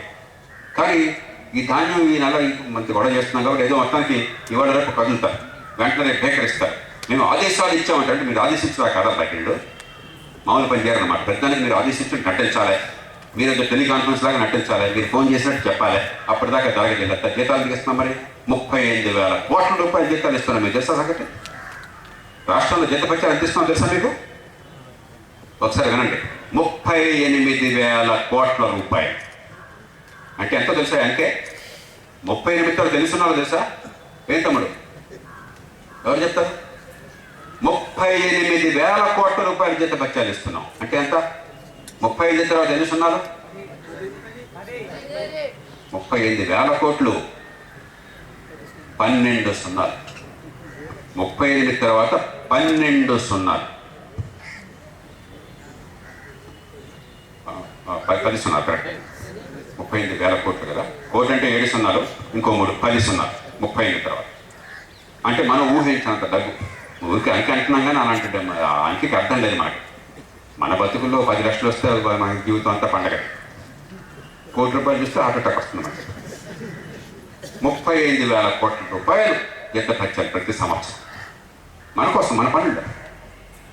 వాళ్ళందరినీ పరిపాలించండా, వాళ్ళతో పని చేయించండా అని చెప్పి నీ గాడిదలకు ఓటిస్తే మనం ఎందుకు చేయలేకపోతున్నాం? మీకు కావాల్సింది చేసుకుంటారు మీరు. మీ కుటుంబాలకు ఏమైనా మైన్ కావాలంటే మర్నాడు కదిలిపోతుంది, ఫైల్కి చకచక కాళ్ళు వచ్చి నడిచిపోతుంది. మీకు ఏమైనా కాంట్రాక్ట్ కావాలని చెప్పంటే ఫైల్ అలా పరిగెట్టిపోతుంది, ఫోన్ల మీద పనులు అయిపోతున్నాయి. ఇదే యంత్రాంగంతో పని చేయించుకుంటున్నారు మీరు. లంచం మింగాలంటే ట్రాన్స్ఫర్ల పోస్టింగుల్లో మీకు ఆడికి మీరు పనులు చేయించుకుని డబ్బులు మింగేస్తున్నారా? పోలీస్ స్టేషన్లో పైరు కావాలంటే టటక అయిపోతున్నాయి. మీకు కావాల్సిన ఎస్ఐ గారిని సిఐ గారిని ఏం చేసుకుంటున్నారా మీరు? మరి ప్రజలు పన్నుల డబ్బులు కడితే ఆ పన్నుల డబ్బులు కట్టిన వాళ్ళకి పన్ను కావాలని చెప్పి ఎందుకు ఇంత కష్టం అవుతుంది? దానికి అంత సామర్థ్యం ఉన్నప్పుడు మీకు ఫ్లెక్సీలు హోర్డింగ్లు పెట్టాలంటే బోర్డుకి సామర్థ్యం కనిపించే, మీ సొంత పనులు మీరు దోచుకునే పనులు బోర్డుకి సామర్థ్యం కనిపించే, మీకు కావాల్సిన వాళ్ళకి పదవులు కావాలంటే నామినేషన్లు కావాలంటే బోర్డుకి సామర్థ్యం కనిపించే. ఇన్ని వేల కోట్లు జనం డబ్బు ఖర్చు పెడతా ఉంటే ఆ ప్రజలకి పని జరగాలని చెప్పంటే అక్కడ పూర్తిగా అసమర్థత వచ్చే. అసమర్థత అన్ని చోట్ల ఉంటే నేను అర్థం చేసుకోగలను. ఇక్కడ ఎందుకు వచ్చింది అసమర్థత? అక్కడ ఎందుకు రాలేదు? అంటే దేశాన్ని దోచుకోవడానికి, జనాన్ని తినడానికి తప్ప ఇంకా దేనికి అధికారం ఉందని నేను అనుకోవట్లేదు. కాబట్టి ఇప్పుడు ఈ సంక్షోభం ఇంత ఖచ్చితంగా సంక్షోభం ఎంతో కొంత కదులుతారు. ఎందుకంటే ఇప్పుడు ఇంత పంచాయతీ అవుతుంది కాబట్టి మీరు ఇంకా ఇదే 10 రెట్లు వస్తే ఇంకా కదిలేవాడు, జనం కనిపిస్తే ఇంకా కదిలేవాడు. ఒక 4-5 ఏళ్ల క్రితం నేను కర్ణాటకలో చందనూరు వెళ్ళాను, రాయచూరు జిల్లా. అక్కడ ఈ వరి సంక్షోభం ఉంటే 25,000 మంది రైతులు కదిలారు. 25,000 మంది కదిలారు. నేను తెలుగునాటి నుంచి నేను వస్తున్నానని చెప్పని వాళ్ళు కొంచెం తెలియగలవాడు కాబట్టి, సంఘటితమైనాడు కాబట్టి 25,000 మంది కదిలారు. 24 గంటల్లో ముఖ్యమంత్రి యెదియూరప్ప చందనూరు వచ్చేసాడు. మర్నాడు అప్పటిదాకా ప్రోగ్రాం లేదా, ఇవాళ మీటింగ్ అయింది. ఇవాళ సాయంత్రం మీటింగ్ అయ్యాక నేను హైదరాబాద్ తిరిగి వచ్చాను. మర్నాడు మధ్యాహ్నం కల్లా నా చంద్రుడు వెళ్ళిపోయాడు. అందరిని కూర్చోబెట్టాడు. నిన్న మీ సమావేశం జరిగింది, ఇదిగో 100 రూపాయలు నేను ప్రకటిస్తున్న బోనస్ కేంద్ర ప్రభుత్వం ఇచ్చే రేటు కంటే, ఇదిగో కొనుగోలు లేకపోతే కొనుగోలు చేంజ్ చేస్తాను కట్టాడు. ఎందుకని 25,000 మంది కలిగారు. ఇంటింటికి వెళ్ళిపోతుంది మెసేజ్, ప్రమాదంలో ఉన్నామని భయం కలిగి. అందుకోవడం సంఘటన కావాలి. అందుకోసం ఒకే ఒక్క వాక్ పలకాలి, అందరూ కలిసి ఒకే మాట మాట్లాడాలి, ఒకే బాటను నడవాలి. అక్కడ కులాలు మర్చిపోవాలి, పార్టీలు మర్చిపోవాలి, ప్రాంతాలు మర్చిపోవాలి. ప్రతి ఊళ్ళో ఏంటంటే రాంబాబు వస్తే, లేకపోతే ఆయన ప్రకాష్ తెలంగాణ అంటే ఆయన వస్తే మనకి ఏంటంటే మన బతుకుల కోసమే కదలాల్సింది. నా బతుకులు బాగానే ఉన్నాయి, నాకే సంతోషంగా ఉందంటే కదలద్దు, ఇంట్లో పడుకోండి. కానీ నాకు అన్యాయం జరుగుతోంది కదలాలంటే కదలాలి, తప్పదు. కదలకపోతే జరగదు పని. కర్ణాటకలో 25,000 మంది ఇదే వరి పంట సంక్షోభం కోసం 4 గంటల కట్ట కదిలితే, మరి మన జిల్లాలో 1,000-2,000 మంది కదలకపోతే ఎట్లాగా? మనకు రేటు రావాలి, కలిసి నడవాలి, న్యాయం కోసం పోరాడాలి. ఇవాళ కావాలి, రేపు కావాలి, వచ్చే ఏడాది కావాలి, దానికోసం కొన్ని పద్ధతులు కావాలి. అనదాన్ని కదలకపోతే ఎట్లా జరుగుతుంది? ఎట్లా కోసం అవుతుంది? ఎల్లకాలం వెనకబడుతున్నాం. ప్రతి వాళ్ళు చెప్పుకునేది మాది వెనకబడుతున్నాం సార్, మాది వెనకబడ్డ జిల్లా సార్, మేము చాలా కష్టంలో ఉన్నాం సార్. ప్రాధాయపడితే పనులు జరగవు. సంఘటితమైతే పరిష్కారం వస్తుంది. సంఘటితమైతే వెనుకబడతాన నుంచి అభివృద్ధి పథంలోకి వస్తాం. లేదా ఎల్లకాలం వెనుకబడతాననే ఒక పెద్ద బ్యాచ్ లాగా, ఒక ఆనర్ లాగా, ఒక బిరుదులాగా మనం భావిస్తాం. దాని నుంచి బయటపడాలి. మార్కెట్ యార్డులు మీ చేతుల్లోకి రావాలి. ఏ రైతులు మార్కెట్ యార్డుల్లో కానీ ఐకేపీల్లో కానీ అమ్ముతున్నారో ఆ రైతులకే ఓటిచ్చి, వాళ్లే నచ్చిన వాళ్ళని, మంచి వాళ్ళని పార్టీలకు ఏర్పాటు చేసి, ఆ ఎన్నుకున్న వాడి చేతుల్లో ఈ మార్కెట్ సెస్లు కానీ లేకపోతే రూరల్ డెవలప్మెంట్ సెస్ కానీ మొత్తం డబ్బంతా వాళ్ళ చేతుల్లో పెట్టి, తమ్ముడు ఇక్కడ మిమ్మల్ని పెట్టాం, ఇక్కడ నువ్వు రైతుల మనిషి, మేమంతా ఓటేసాం, డబ్బులన్నీ చేతుల్లో పెట్టాం, ఇప్పుడు మాకు రేట్ వచ్చే పద్ధతి ఏం కావాలో కూర్చున్నాను చెప్పు, ఏం చేస్తావు చెప్పు, చేయించాలి. పంజాబ్లో ఉంది. పంజాబ్లో దానికి వరి తినరు, ఉత్పత్తి మనకంటే తక్కువే, కానీ అక్కడ వరి తినరు కాబట్టి వాళ్ళు ఎఫ్సిఐకి అమ్మేది మనకంటే ఎక్కువ, సేకరించేది మనకంటే ఎక్కువ. పంజాబ్లో ఒక్క జిల్లాలో ఒక్కనాడు కూడా మాకు వరి ధాన్యం కొనటం లేదు, గోధుమ కొనటం లేదని ఒక్క రైతు అనలేదే. ఒక్క రైతు పంజాబ్లో. ఎందుకని? మార్కెట్ యార్డ్లు బ్రహ్మాండంగా పనిచేస్తున్నాయి. ఊళ్ళో మార్కెట్ యార్డ్ ఉన్నాయి. మంచి గెస్ట్ హౌస్ కావాలంటే మార్కెట్ యార్డ్. ఇప్పుడు నేను గెస్ట్ హౌస్ అంటే మా వాళ్ళు 10 నిమిషాలు అక్కడ ఉన్నా కూడా వంశధార గెస్ట్ హౌస్ కల్లా వస్తుంది. ఇరిగేషన్ వాళ్ళు ఉన్నా కనుక అక్కడ మార్కెట్ యార్డ్ గెస్ట్ హౌస్. మంచి గెస్ట్ హౌస్ ఏంటంటే మార్కెట్ యార్డ్. మార్కెట్ యార్డ్ అనేది ఎన్నికల నాయకత్వం ఉంటుంది అక్కడ. ఎప్పుడో మండీ యాక్ట్ అని 50-60 ఏళ్ల క్రితం పెట్టారు. ప్రతాప్ సింగ్ ఖైరాన్ ఉండగా చౌతురామని ఆయన వ్యవసాయ మంత్రిగా ఉండగా రైతుల చేతుల్లో మార్కెట్లు పెట్టారు. మార్కెట్లో మీ కళ్ళ ఎదురుగా అందరూ కనిపిస్తుంది న్యాయంగా. అక్కడ రేటు చూస్తారు, మంది చూస్తారు, టకటకం అక్కడ వేలంపాట్లో మామూలు పోతుంది. ఎఫ్సీఐ ప్రొక్యూర్మెంట్ అయితే రేటు తగ్గకుండా అక్కడ ఆన్ ది స్పాట్ బహిరంగంగా పారదర్శకంగా అమ్ముకోవాలి. ఆ పరిస్థితి రావాలి. ఇదే దేశంలో పంజాబ్లో అమ్ముడుపోతుంటే వాళ్ళు తిననటువంటి ధాన్యం వరి ఎక్కడ తినరు అసలు ఉత్తరాలు అక్కడ అమ్ముడుపోతుంటే ఈ రేటుకి ఇక్కడ వరిని పండించి ఇక్కడ తినే ప్రాంతంలో ఇక్కడ ఎందుకు అమ్ముడుపోవట్లేదు? పంజాబ్లో వాళ్ళకి బుద్ధి ఉంది, మనకు లేదు. అంతేనా? ఏమంటారు? నిజమా కదా? ఇవన్నీ నిజమా కదా తెలుసుకోండి. కాబట్టి మార్కెట్లు ఇప్పుడు ఈ సంక్షోభం అయిన తర్వాత ఈ 15 నెలల్లో ఏదో ఈ ధాన్యం అట్లా కదులుతుంది. ఏదో కొంత తక్కువ రేటు అమ్ముతాము, కొంత మంచి రేటు వస్తుంది, కొంచెం గవర్నమెంట్ కదులుతుంది, కొంచెం గొడవ చేస్తే ఇంకా 10 మంది కలిసి వస్తే ఇంకొంచెం గట్టిగా గవర్నమెంట్ కదులుతుంది, ఏదో జరుగుతుంది. అంతతో కష్టాలు తీరిపోరా, మళ్ళీ రేపు మామూలే. అలా ఉండకుండా ఉండాలంటే మార్కెట్ యార్డ్, రాష్ట్రమంతా కూడా మార్కెట్ యార్డ్లు మీ చేతుల్లో పెట్టాలి. మార్కెట్ యార్డ్లు ఈ మార్కెటింగ్ మీద వచ్చే డబ్బంతా కూడా మీ చేతుల్లో పెట్టాలి. ఇక పరపతి ఎందుకని తగనమ్ముకోవాల్సి వస్తుంది? మీరు ఏ పంట అయినా కూడా అప్పించేవాళ్ళు. మార్కెట్లో అప్పుడుతుందా మీకు? బ్యాంకుల నుంచి అప్పులు వస్తున్నాయి మీకు అన్నా? ఏమండి? లేవు. మరి బయట ఏ రేటుకి అప్పులు తీసుకుంటున్నారు?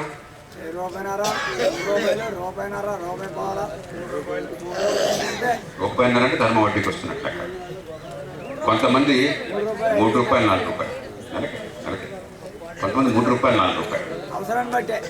కొన్ని చోట్ల అయితే మరి చిన్నవాళ్ళు అయితే పాపం ఆ కాల్ మనీ పేరుతో రోజుకు రూపాయి అంట. ఏంటో అసలు నాకు అర్థం కాదు. రోజుకు రూపాయి. మీరు ఒకసారి ఆలోచించండి, 3-4 రూపాయలు వేసుకోండి, 3-4 రూపాయలు వేసుకోండి.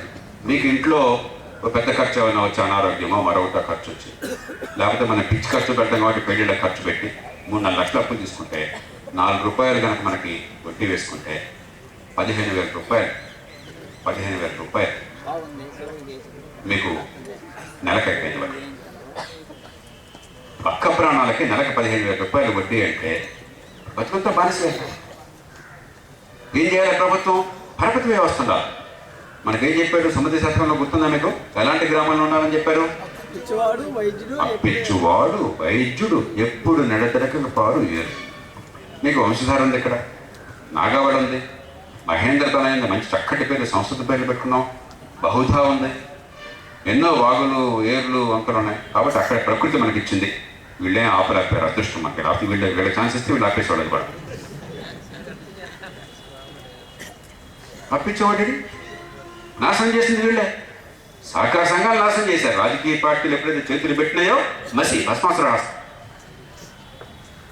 పోనీ ఈ మిగతా షెడ్యూల్డ్ బ్యాంకులు ఏమైనా ఇస్తారని చెప్పంటే లోన్ వేవర్లని అదని ఇదని పెట్టి మీరు కట్టొద్దని పెట్టేసేసి వాడు ఇచ్చిన దాని ప్రయోజనం అంటే కానీ అప్పనేది పుట్టకుండా చేశారు.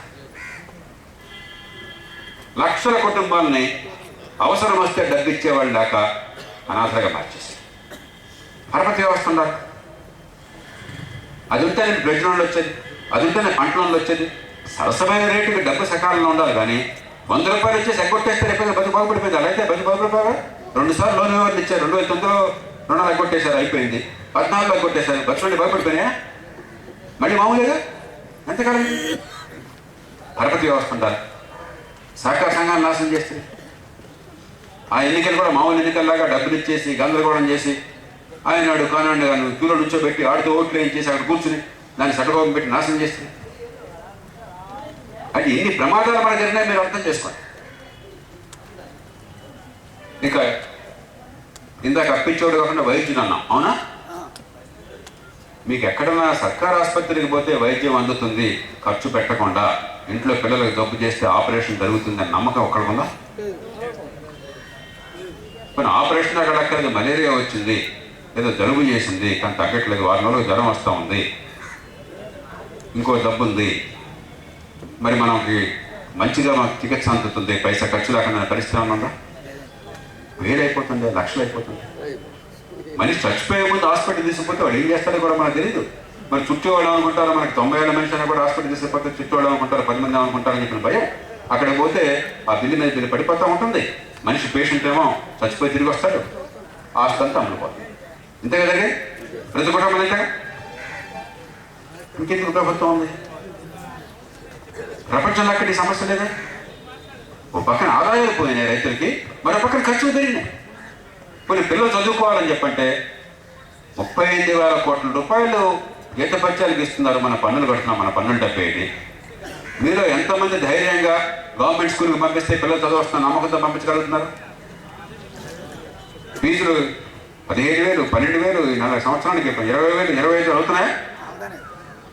అది ఇంటర్మీడియట్కి వస్తే 50,000, 40,000 ఆస్తులు అమ్మేసి అప్పులు చేసేసి అయినా చదువు రావట్లేదు. వేరే విషయం, నేను చదువు వచ్చే వ్యవస్థ లేదు.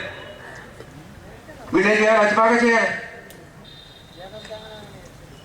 ఊళ్ళో చిన్న పని అన్న పరిస్థితుందా? మీకు రోడ్డు కానీ, అరే పొలం నుంచి ధాన్యం తీసుకుపోవాలంటే రోడ్డు సరిగ్గా లేదు, ఆ బండి కానీ లేకపోతే ఆ లారీ కానీ చాలా కష్టంగా ఉంది వెళ్ళటం, మీరు రోడ్డు బాగా వేస్తారు వెంటనే చెప్పగానే అనే పరిస్థితి ఏమన్నా? ఇంత వర్షం పడే ప్రాంతం, మంచినీళ్ళు హాయిగా ప్రతి ఊళ్ళో సక్రమంగా దొరుకుతున్నాయి, హాయిగా ఉండొచ్చు అని చెప్పి ఆనందంగా ఉండొచ్చు పరిస్థితుందా మీరు కొనుక్కోకుండా? ఏ ఊరు కా ఊరు మీ చేతుల్లో ఇవన్నీ పెట్టేసి ఈ 12 డబ్బుల వాటా మీకు ఇచ్చేసి, బాబు మీ ఊరు మీరు చూసుకోండి, మమ్మల్ని అడగపోకండి, మా దగ్గరికి మీరు రావద్దు, మమ్మల్ని తిట్టొద్దు, మాకు అధికారం అవుతుంది, మీ ఊరు మీరు చూసుకోండి, ఇదిగో డబ్బు మీది, మీ 12 డబ్బుల వాటా ఇది, మీకు 5,000 జనాభా అంటే 1 కోటి రూపాయలు ఇచ్చేసాం, ఈ 1 కోటి రూపాయలు మీ డబ్బే, మా డబ్బు కాదు, మేము అక్కడ ఖర్చు పెట్టేది ఇక్కడే పెట్టాం, మీరు చూసుకోండి అని చెప్పంటే చాలా ఊళ్ళో మీరు ఇవన్నీ బాగు చేసుకోవచ్చు.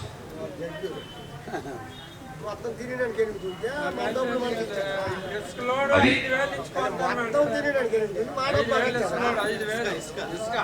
మరి మీ డబ్బే కదా, మరి ఏనాడని అడిగారా?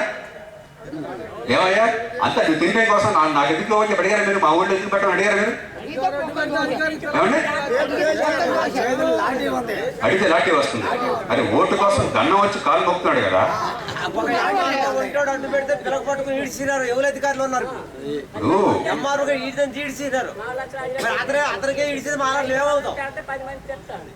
ఓటికి మీ దగ్గరికి వస్తున్నాడా? ఓటికి మీ దగ్గరికి వస్తున్నాడా? మీ కాళ్ళు పట్టుకుంటున్నాడా? మీరు ఏం చెప్తే చేస్తానంటున్నాడా? మీరు అర్థం చేసుకోండి. ఏ పార్టీ నాకు అనవసరం, అదోలు ఎవడున్నాడు నాకు అనవసరం, ఏం జరుగుతుందో మీరు అర్థం చేసుకోండి. తీగలాగితే డొంకంతా కదులుతుంది. ఇప్పుడు మీకు వ్యవసాయంలో కానీ, మీ కుటుంబాల్లో ఖర్చులు కానీ, మీ గ్రామంలో పరిస్థితులు కానీ, ప్రతి విషయం ఒక్కటి అబద్ధం చెప్పలేదు కదా. కానీ పరిష్కారం ఎట్లా చెప్తాను. సంఘటితం కావడం ఎందుకు అంటే ఈ పరిష్కారాలు సాధించడం కోసం. లేకపోతే ఎల్లకాలం రైతులను ఒప్పేసి రైతు బతుకులు నాశనం చేసి చివరికి రైతుల పిల్లలు ఇవాళ ఒక్కళ్ళు కూడా సంతోషంగా మనసు పెట్టి కావాలని వ్యవసాయంలో నిలవట్లా. ఎవరున్నారా? పిల్లలు ఇచ్చేవాడు లేడు. వాడికి ఇక ఏ అవకాశం లేకపోతే కన్నీళ్లు గారుస్తూ ఊళ్ళో ఉంటాం తప్పితే సంతోషంగా ఊళ్ళో ఉండే కుర్రాడు ఒక్కడు లేడు. అంతేనా? మరి దీన్ని మార్చాలంటే ఎక్కడి నుంచి పరిష్కారం? ఇప్పుడు మనం మాట్లాడుతున్నాం సార్, దానికి మీరు సంఘటన కావాలి. ఖచ్చితంగా ఎట్టి పరిస్థితుల్లో ఈ 5,50,000 టన్నుల ధాన్యాన్ని 1125 రూపాయలు తక్కువ పోయిన ఏర్పాట్లు జరగాలి. అది జరిగేదాకా మీరంతా కలిసి పోరాడాలి. మీకు అండగా ఉండే బాధ్యత వీళ్ళందరితో పాటు నాది 100 రూపాయలు మీకు అండగా ఉంటాం. కానీ మీరు మీకోసం నిలబడకుండా ఇంకోటి నిలబడతాం. మీకు మీ ఇంట్లోంచి కావడానికి ఎందుకు నొప్పిగా ఉంటే హైదరాబాద్ నుంచి నేను ఎందుకు రావాలయ్యా, అమెరికా నుంచి ఆయన ఎందుకు రావాలయ్యా, మా అందరికీ పిచ్చెక్కిందా, మాకు వేరే పనులు లేవా? కొన్ని సొంత పనులు పక్కన పెట్టుకున్న పిచ్చి మాకున్నా కూడా దేశం కోసం ఇంకా వేరే పనులు లేవా? ఈ పని కోసమే వద్దని సాయంత్రం కూర్చోవాలని చెప్పండి. నాకు సొంత పనులు వదిలేసుకున్నాం, మేము చాలా మంది వదిలేసుకున్నాం. 190 కుటుంబాలు మమ్మల్ని వదిలేసినాయి, వీళ్ళ పిచ్చి వెళ్ళదని చెప్పాను. కానీ దేశం కోసం, దేశం ఎంత పెద్ద దేశం కదా, ఈ దేశంలో 1,00,000 సమస్యలు ఉన్నాయి కదా, అన్ని కూర్చొని వదిలేసిన ఎక్కడ కూర్చున్నాయి వదిలి సాయంత్రం దాకా. మీకోసం మీరు కదలకపోతే నేను ఎట్లా కదులుతాను? ఇక్కడ మీకోసం, ఇక్కడ ఉన్న కోసం చెప్పలేను, మీరు కదే మిగతా వాళ్ళ కోసం చెప్తాను. మన కోసం మనం కదలకపోతే ఇంకెవరు కదులుతారు? మరి రావాలి కదా, ఎప్పటికప్పుడు రావాలి కదా, లేకపోతే ఎట్లా? ఎల్లకాలం ఇదే కదా పరిస్థితి. అందరికీ సంఘం ఉంటే రైతుకి లేకపోవడం అయితే ఆ జ్ఞానం లేక అందుకోసమే రైతు సంఘాల సమాఖ్య, అందుకోసమే పార్టీలకు అతీతంగా అందరినీ కలుపుకోవడం. ఈ పార్టీ ఆ పార్టీ మనకు కలదు. ఈరోజు కులాన్ని పక్కన పెడదాం, ప్రాంతాన్ని పక్కన పెడదాం, పార్టీని పక్కన పెడదాం, ఊళ్ళో కక్షల్ని వర్గాల్ని పక్కన పెడదాం. మన ఉమ్మడి అవసరాల కోసం 10 మంది కలుపుతాం. నేను మీకు ఈ కొనుగోలు విషయాల గురించి చెప్పాను. 80 కోట్ల రూపాయలు మీ 70 ప్రతి సంవత్సరం ఒక్క వరి పండించే రైతుల నుంచే ప్రభుత్వానికి ఎట్లా పోతుందో చెప్పాను. ఆ డబ్బు సద్వినియోగం చేస్తే మీకు రేట్ వచ్చే ఏర్పాటు ఎన్ని చేయొచ్చో మీకు చెప్పాను. ఆ మార్కెట్లనే బాగు చేస్తే ఈ పంట కాకుండా మిగతా పంటలు కూడా ఎన్ని జరగచ్చో మీకు మీ ముందు చూపెట్టి తీసుకొచ్చాను. ఆ ఊళ్ళో మీకు చదువు ఆరోగ్యానికి సరిగ్గా ఏర్పాటు జరిగితే మీ పన్నుల డబ్బుతో ఏం జరగచ్చో చెప్పాను మీకు.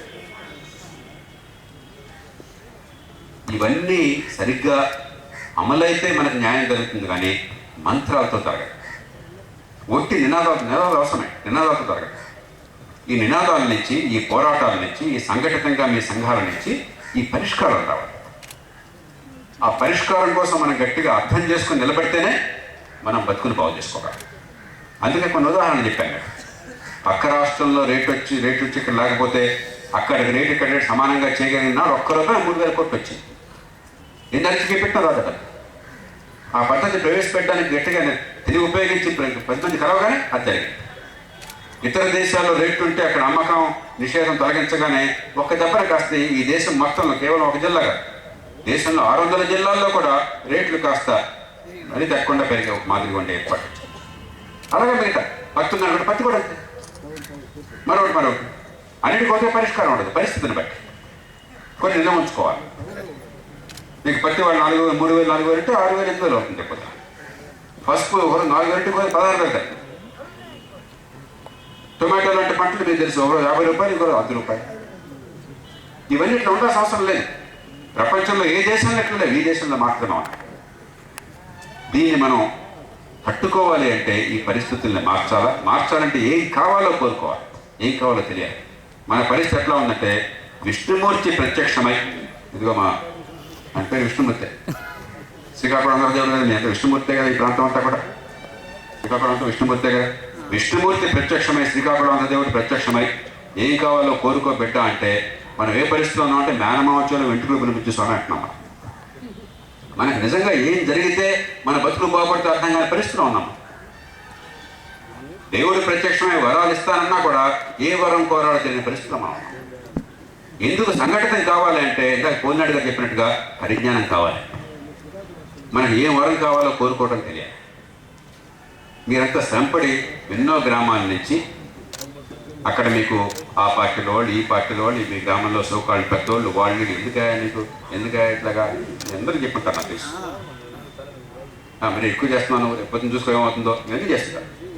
అయినా కూడా మీరు కొంతమంది ధైర్యం చేశారు. ఎందుకని అది ఎవరో ఒకరు కూనుకోకపోతే అట్లాగా నష్టపోతున్నాం అని కడుపు మండుతుంది. కాబట్టి దాన్ని నెక్స్ట్ స్టెప్ తీసుకెళ్ళాలి. విషయం అర్థం కావాలి.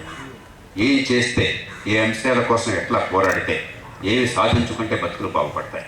కొన్ని వెంటనే జరిగే ఉన్నాయి, కొన్ని ఆలస్యంగా ఉన్నాయి, కొన్ని కరెక్ట్గా కంటికి కనిపించే ఉన్నాయి. అంటే స్విచ్ ఎక్కడ వేస్తే రైట్ ఎక్కడ తెలుస్తుంది, మరికొన్ని స్విచ్ ఎక్కడో ఉంటుంది, రైట్ ఎక్కడ ఉంటుంది. అంత సరిగ్గా డైరెక్ట్గా తెలియదు. అది కొంచెం తెలియని తెలిసిన వాళ్ళతో కూర్చొని అర్థం చేసుకోవాలి. అక్కడ పని జరిగితే ఇక్కడ ఫలితం ఏమేమి వస్తుంది చెప్పండి. ప్రపంచంలో అన్ని దేశాల్లో కూడా రైతు బతుకు కష్టమే. కానీ మన దేశంలో ఉన్నంత హీనంగా, ఇంత అన్యాయంగా, ఇంత మోసపూరితంగా, ఇంత దుర్మార్గంగా ప్రపంచంలో ఎక్కడ లేదు. కారణం మనం ఏంటో అర్థం చేసుకోకపోబట్టి, మన కోసం అక్కడ కూర్చున్నాళ్ళు మన మోసం చేయబట్టి, కావాలని మోసం చేయబట్టి, లెక్క లేకుండా ఉండబట్టి, మనం అర్థం చేసుకోకుండా, ఏం కావాలో తెలుసుకోకుండా 10 మందిని కలవకుండా, దానికోసం కులాలని, మతాలని, ప్రాంతాలని, పార్టీలని, వర్గాలని పక్కన పెట్టకుండా ఇది సాధ్యం కాదు. నేను కోరేది మళ్ళీ 10 ఏళ్ళు పోయిన తర్వాత ఎవరు ఈ వేదిక మీద నుంచుని రైతే రాదు, రైతు కష్టంలో ఉన్నాడు, రైతు కన్నీటి కలుస్తుంది, రైతుకు న్యాయం జరగాలి అన్న మాట అనాల్సిన అవసరం ఉండకూడదు. ఈ డ్రామాలు అవసరం ఉండకూడదు. పండించినవాడికి ఆటోమేటిక్గా గ్యారంటీగా మంచి రొట్టె ఏర్పాట్లు కావాలా. ఇవాళ రేట్ లేకపోయినట్టయితే నిల్వ ఉంచిన ఏర్పాట్లు కావాలా, దానికి ప్రజలను వచ్చే ఏర్పాట్లు కావాలి, రేట్ వచ్చినప్పుడు అమ్ముకునే ఏర్పాట్లు కావాలా. లోన్ కావాలని చెప్పంటే ఉన్న దగ్గర ఉన్న వస్తువో లేకపోతే పొలమో తనఖాగా పెడితే హాయిగా సరసమైనటువంటి రొట్టె ఏర్పాట్లు కావాలి. సీడ్ కావాలంటే సీడ్ ఏర్పాట్లు కావాలా. ఇవన్నీ జరగకుండా మన బతుకులు బాగుపడవు. కాబట్టి ఈవేళ మీరు మొదలెట్టినటువంటి ఉద్యమం ఇప్పుడు వెంటనే 5,50,000 టన్నులు కొనుగోలుకి ఏర్పాట్లు కావాలి, మీకు రేటు రావాలి, 11,25 తగ్గకుండా వస్తాకి క్రమక్రమంగా మిగతావి సాధించుకోవాలి. అప్పటిదాకా వ్యవసాయ రంగం బాగుపడదు. ఈలోగా మీ పిల్లలు బాగా చదువుకోవాలా, ఆ చదువుకి ఏర్పాట్లు మంచి చదువు వస్తుందని జేబులో ఖర్చు రాకుండా ఏర్పాట్లు కావాలి. ఆ చదువు ఉపాధి పనికి వచ్చేది కావాలా. వ్యవసాయంలో కొందరు ఉంటారు, మిగతా వాళ్ళు ఇతర రంగాల్లోకి వెళ్ళి ధీమాగా బతకగలగాలి. ఆ పని లేకపోతే లక్షల మంది కోట్ల మంది ఒక్కసారి పట్టణాల నగరాలకు వచ్చి ఇక్కడ ఉద్యోగాలు లేక ఇక్కడ ఈ మధ్యకాలంలో ఎక్కడ చూసినా కూడా గోల్డ్ చైన్ దొంగతనం చేస్తున్నారు సార్, గోల్డ్లలో ఆకతాయిగా ఉన్నారు సార్. ఎవరు వీళ్ళంతా మన పిల్లలే, ఎక్కడికి వచ్చినాడు కాదు. ఒక మార్గాన్ని ఏర్పరచకుండా బతికేందుకు ఒక ధైర్యాన్ని ఇవ్వకుండా, అవకాశాలు కల్పించకుండా, ఖర్చులు పెంచేసి ఆదాయాలు లేకుండా చేసి ఎవరి మీద నమ్మకం లేకుండా పోతే ఏమవుతారు? మన పిల్లలకు ఉండరు, వేరే వాడు ఎవరు కాదు. మీరు దయచేసి ఈ అంశాల కోసం అని చెప్పని పద్ధతి ప్రకారం పోరాడండి.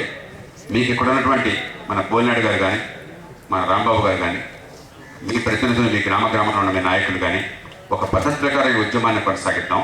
ఖచ్చితంగా ఇప్పుడు వెంటనే ఈ 5,50,000 టన్నుల రేట్లో ఏర్పాటు చేసినట్టయితే మీ చేతుల్లోకి ఒక్కొక్క బస్తాకి మీకు 5,50,000 క్వింటాలు అన్నారు కదా, టన్నులు అన్నారు కదా, అంటే ఒక్కొక్క టన్నుకి ప్రభుత్వం ఇవ్వాల్సిన రేట్లు లెక్కేస్తే 11,300 రూపాయలు వేసుకోండి.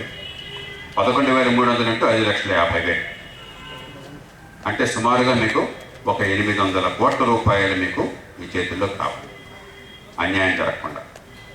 ఈవేళ వీళ్ళు ఏం చేస్తున్నారంటే ఇది పూర్తిగా మీ చేతుల్లోకి 700 కోట్ల రూపాయలు పని రావాలి. దీనిలో ఈవేళ ప్రస్తుతం ఒక 70 కోట్ల రూపాయలు మీకు 70-80 కోట్ల రూపాయలు నష్టం వచ్చే పని చేస్తున్నారు.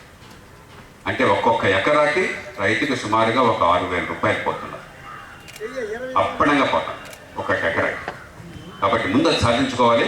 దాంతో ఆపకుండా ఈ సంఘటిత శక్తిని మిగతా అంశాల కోసం మార్కెట్ యార్డులు బాగు చేయడం దగ్గర నుంచి మొదలెట్టి మిగతా అంశాలకి కావాలి. ముందు మార్కెట్ యార్డులు బాగు చేయించాలి. అది బాగుంటే మన నాయకత్వం వహించిన వాళ్ళు ఎవరైనా యూత్ రావాలండి, వస్తే మీరు సపోర్ట్ చేస్తారు. అందుకే వీళ్ళంతా వస్తున్నారు, ఎక్కడ వీళ్ళంతా వస్తున్నారు. విలేజ్ రెంట్ వస్తే మీ అందరూ సహకారం చేస్తాం, మీ రైతులు కూడా సుఖపడతాం. కరెక్ట్. నేను కోరేది ఏంటంటే అది ఏ గ్రామానికి ఆ గ్రామం మన యువత కూడా రావాలి. ఇప్పుడు ఒక మనిషిని పట్టుకుని ఆయన కుటుంబం చేసి అన్ని కూడా రాలేదు, ఒక మార్గం చూపెట్టాలి. నేను ఇందా చెప్పాను, నేను వచ్చి ఇక్కడ పెట్టేసుకుని అన్ని వదిలేసి ఇక్కడ కూర్చోను. నేను కూర్చుని చాలా పనులు చేయించుకోను, కానీ ఈ ఊళ్ళో చేయించుకోవాలి. మరి దేశంలో 1,00,000 సమస్యలు ఉన్నాయి, వాటి సంగతి ఏంటి? రైతు పట్టుకెళ్ళి దాన్ని కరెక్ట్ కొనుగోలు ముందు జరగాల, కరెక్ట్. తర్వాత అన్ని జరుగుతాయి. కాబట్టి దానికోసం పద్ధతి ప్రకారం చేద్దాం ఒక కార్యక్రమం ఏర్పాటు చేసుకుని ఇక్కడున్న పెద్దలందరూ నేను కోరుతుంది పార్టీలకు ఖచ్చితంగా అందరితో కూర్చుని ఇప్పుడు వచ్చే 4 రోజుల్లో ఈ కొనుగోలు ప్రతి ఈ కేంద్రంలో కొనుగోలు కేంద్రంలో జరిగేట్టుగా ఒక పద్ధతి, చాలా వినూత్నమైన పద్ధతి, మీడియాను ఆకర్షించే పద్ధతి, నిజాయితీగా అమలయ్యే పద్ధతిని అన్వేషించి దానికోసం ఒక ఉద్యమాన్ని అంచెల వారీగా ఈ కొనుగోలు కేంద్రాల్లో మార్కెట్ యార్డుల్లో చేపట్టి ముందు అక్కడ వాళ్ళ కళ్ళు తెరిపించి ఏర్పాటు చేద్దాం. తర్వాత మార్కెట్ యార్డులు బాగు చేసి ఏర్పాటు చేద్దాం. ఆ తర్వాత మన గ్రామాల్లో మిగతా పరిస్థితులు బాగుపడే ఏర్పాట్లు చేద్దాం. ఈ 3 అంచెల్లో ఈ ఉద్యమాన్ని తీసుకెళ్ళి దీర్ఘకాలం రైతులకి ఒక సంఘటిత నాయకత్వం వచ్చి ఏర్పాటు చేస్తారని ఆశిస్తూ, ఇందుకోసం మీరంతా పూనుకున్నందుకు మీ అందరినీ మనసారా అభినందిస్తూ, నాకు నిజానికి ఈ సమస్య చూస్తే ఇక్కడ కూర్చోవాలని ఉంటుంది, కానీ ఒక్కచోట కూర్చునే అవకాశం లేదు. ఈ దేశంలో ఎన్నో సమస్యల మీద పోరాడాల్సిన బాధ్యత కొంతమంది ఏర్పడుతున్నారు. ఎందుకంటే కాస్త అవగాహన ఉన్నవాళ్ళు, ఎంతో కొంత సమాజంలో విశ్వసనీయత ఉన్నవాళ్ళు, ఎంతో కొంత వీళ్ళు మాట్లాడితే కొంచెం అరే వీళ్ళు మాట్లాడాలనుకోకుండా కొంచెం ఒడి దగ్గర పెట్టి వినడానికి సిద్ధమైన వాళ్ళు చేయాలంటే కొంతమందికి ఈ దేశంలో అవకాశం ఉంది. మరి అలాంటి వాళ్ళు అన్ని రంగాల్లో, ఒక రంగం చెడిపోయింది, అన్నీ చెడిపోయింది. కాబట్టి వీటన్నింటినీ బాగు చేయాలని చెప్పంటే తలమనుకలుగా పని దానికి వాళ్ళు అసలు ఏ రకంగా వచ్చే పరిస్థితి నాకు. అయినా సరే పళ్ళ బిగు మీద కబ్బలు ఎక్కడి నుంచో వచ్చి పనిచేస్తుంటే దానికన్నా మద్దతుని ప్రకటించకపోతే శ్రీకాకుళం జిల్లా రైతులకి మీ అందరికీ అండగా ఉన్నాం, భయపడకుండా ధైర్యాన్ని ఇవ్వకపోతే అన్యాయం అవుతుందని చెప్పని నేను అక్కడి నుంచి వచ్చాను. మళ్ళీ వెంటనే వెళ్లాల్సి వస్తుంది. అందుకు మన వాళ్ళంతా కూడా తర్వాత బాబ్జీ మీరు కూడా కొంచెం కూర్చుని, బాబ్జీ మీరు కూడా కొంచెం నెక్స్ట్ కార్యక్రమం నెక్స్ట్ ఫ్యూ వీక్స్ ఏ రకంగా చేయాలని కొద్దిగా సిస్టమేటిక్గా వీటికి కూర్చుని ఏర్పాటు వారందరినీ కూడా మీరు పెట్టిన మీటింగ్కి అలాగా ఈ గ్రామాలంటే వెళ్ళి ముందు కూడా చెప్పిస్తే లక్షల కొద్ది ఇప్పుడు దొరుకుతుంది జనం. చెప్పారు 50-60 గ్రామాల్లో చెప్పారు పాపం. పేపర్లు అంటే బాగట్లే సరే అందరూ పూనుకోవాలి. ఏ ఒక్కడు కాదు కదా, ఎక్కడో ఒక గ్రామం దేవుడి పెళ్లికి అందరూ పెద్దలే. మన ఇంట్లో పని మనం చేసుకోవాలి. మన కొడుకు బాగా పెట్టుకోకండి. వాళ్ళు వచ్చి చిన్న చిన్న మీటింగ్ ముందు పెట్టాలా? మన ఎవరో కాదు, వాళ్ళెవరు మనం పెట్టుకోవాలి.